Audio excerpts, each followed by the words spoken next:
Hey everyone, this is Carla, and welcome to an all new episode of Adventures in Workforce Training.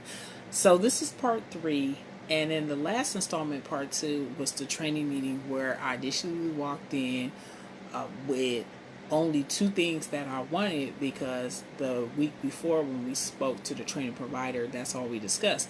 So now in part two, give you a little recap, I learned about some more options that were provided for me and the difference between what the workforce development does versus the training provider. So I researched some additional options and asked people for help because I wanted to know more about it. Where I'm very happy that my inner researcher kicked in and I've gone through LinkedIn because it has served me well.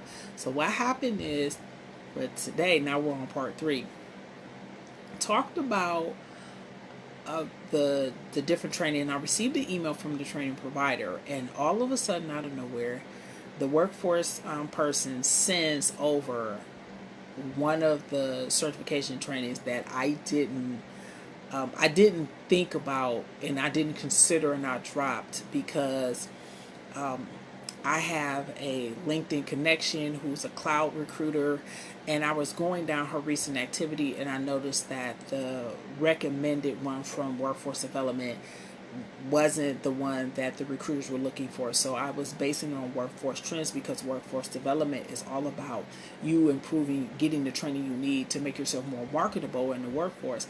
So if the recruiters and employers aren't looking for that specific certification, then I didn't want the agency to pay for it. So I'm just so happy that I did the due diligence because I was initially shocked because nowhere did I think that workforce was going to give a recommendation on it. However, I went in the chat, and in between the chat and the workforce, the training provider, I was able to select another, cloud-based certificate that was what the employers wanted. So initially, I didn't even see this email, which was sent earlier in the morning. I was still like debating what to do, but I just made a decision that this would be a better way of doing things simply because I'm already on the path, and I did the additional research and I found that the top five cloud-based certifications was along the path that I initially chose, which was AWS, along with some other ones, but the one that was referred through the workforce development wasn't on the list, and that was my justification. I provided the links to both the training provider and workforce development, and that everything was solidified. So I was very happy that I did that. More importantly, I'm very happy that I have LinkedIn connections, and I learned something also about LinkedIn, but also recruiters. So if you're doing a cloud recruiter, don't be surprised if next to their name they have actual physical clouds around them. That means that they're a cloud-based recruiter, like cloud computing.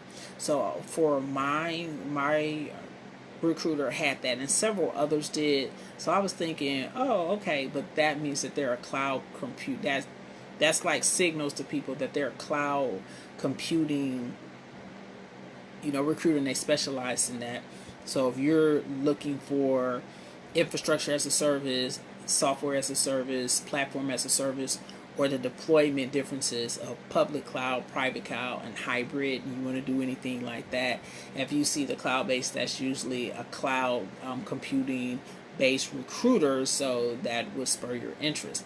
So finally, there's a test component. There's always a test.